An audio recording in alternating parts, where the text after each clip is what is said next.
津語教育中心係2011年我哋一班喺外國留學翻嚟嘅年青人創立嘅。初衷係透過引入外國文化、新式教育嚟打破現今香港傳統嘅教學方式，而有別於香港其他坊間補習社嘅模式嚟培育英才。現今香港嘅教育只係令到學生之間嘅競爭越嚟越大，壓力亦都加劇咁上升。大部分傳統學校嘅教育方式係比較着重科目入面嘅進度，只要學生喺短時間入面將大部分嘅知識不斷灌輸，咁樣就當咗係一個因材施教。只不過佢哋並唔知道學生可唔可以大量將啲知識去吸收，有啲學生甚至連基本嘅知識都係一知半解。咁樣嘅教育制度，只係會令到學生事倍功半。所以我哋透過外國文化入邊，佢哋課堂上嘅自由度啦，學生同老師之間交流嘅程度，去成立一個創新嘅教育中心，嚟打破現有香港啲傳統教育方式，希望為學生提供一個更好嘅學習模式。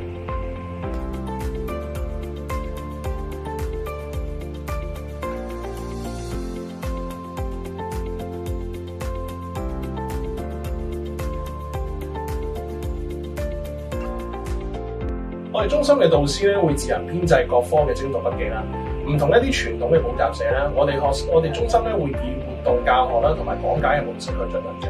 我哋從而可以活化啦同埋提升呢個課堂嘅氣氛啦，令到學生咧以更輕鬆同有趣嘅方式去學習，啟發到佢哋嘅獨立思維之餘咧，亦都可以重新令到佢哋對學習嘅興趣啦。咁我哋會以自由風趣嘅方式咧去重整佢哋對學習嘅態度。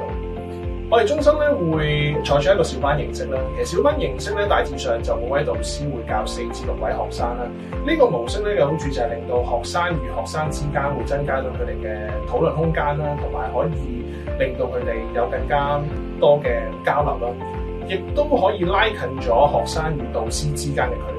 距離，以活動教學嘅方式去教導每位學生。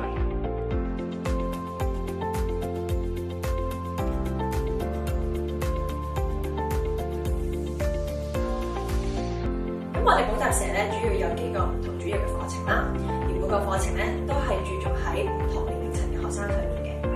首先小學會有功課研習班 study group， 咁呢個課程咧係我哋協助所有小1至到小6嘅學生去完成佢哋每日嘅功課嘅。咁除咗做功課之外咧，我哋亦都會幫助佢哋去溫習測驗或者係默書，目的就係希望令到佢哋整體成個學業成績咧都會有一個顯著嘅提升嘅。咁除此之外，我哋亦都會去特製一啲嘅功課俾佢哋返到屋企做，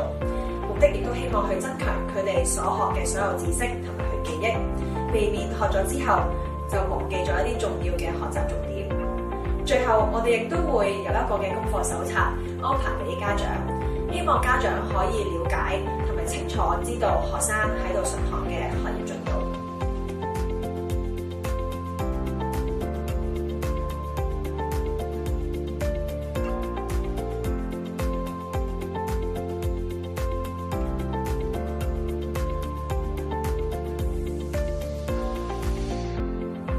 其次會有我哋嘅英文專科班 English Program，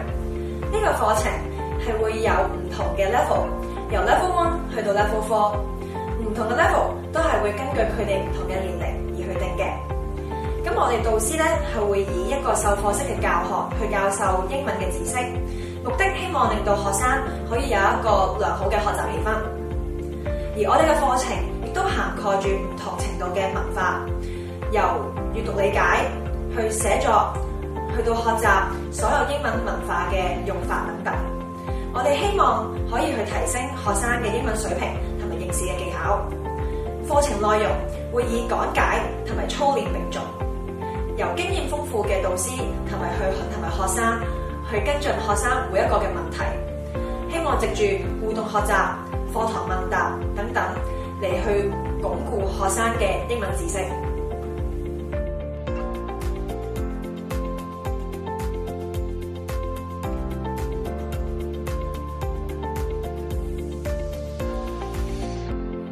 數學專科班 Math Program 同英文專科班差唔多，都係由唔同嘅 level 去區分唔同年齡層嘅學生。我哋以一個新式嘅教學模式，令學生更加容易去消化數學嘅題目，從而去打好根基。導師會針對性俾數理嘅練習，為咗學生可以喺考試裏面攞到更加好嘅成績。嗱，喺新學年嚟之前，導師除咗會講解理論同埋示範例題之外，亦都會俾唔同嘅試題學生去操練佢哋嘅運算技巧，嚟到提升數學嘅成績。